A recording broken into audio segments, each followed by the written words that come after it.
While most desktop operating systems split storage across separate drive letters and disconnected paths, the Linux architecture pulls every resource into a single vertical trunk. Managing Linux at an enterprise scale requires moving past graphical, click-based interfaces to master this text-based structure. This presents a specific challenge for those used to Windows. Linux lacks familiar safety nets like the recycle bin, a centralized system registry, or even a basic C drive. To support this environment, you have to understand three specific systems: the shell, the root directory, and file mounting.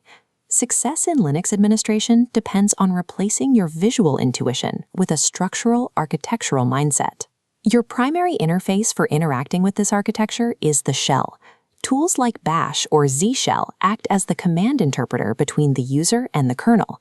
The shell operates in two distinct modes. An interactive shell opens when you log in for live typing. A non-interactive shell runs background scripts, requiring no input. You switch between environments using specific commands to start a new session or change your default shell. Speaking to the shell requires a strict syntax.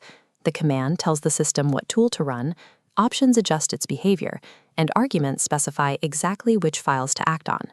Identifying whether you are in an interactive or non-interactive environment is the first step in preventing a background script from executing a destructive command.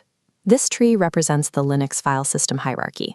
Everything originates from a single starting point, the root directory, symbolized by a /. From here, every file branches down into a logical map.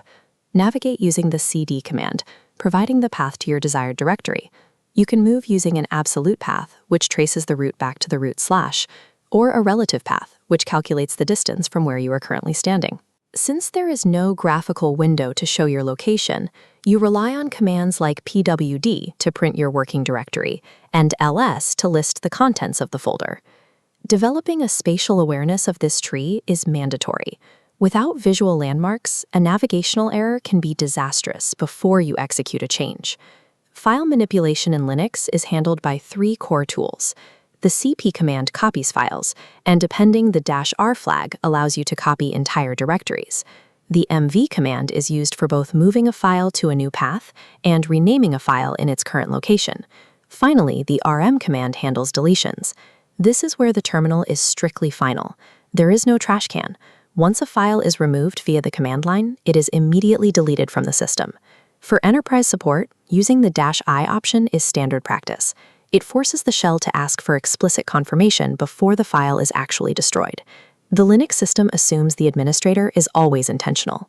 Adopting defensive habits like using confirmation flags is the only way to prevent catastrophic data loss. If the system has no D or E drives, how does a technician access a new physical hard drive or a USB stick?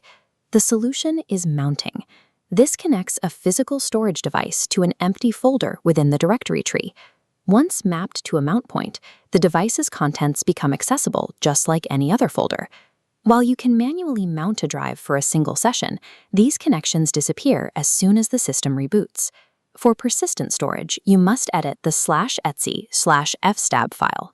This configuration table tells Linux exactly which devices to mount automatically every time the system starts. Mounting is the mechanism that unifies disparate physical hardware into one single logical map. These three concepts form a complete workflow.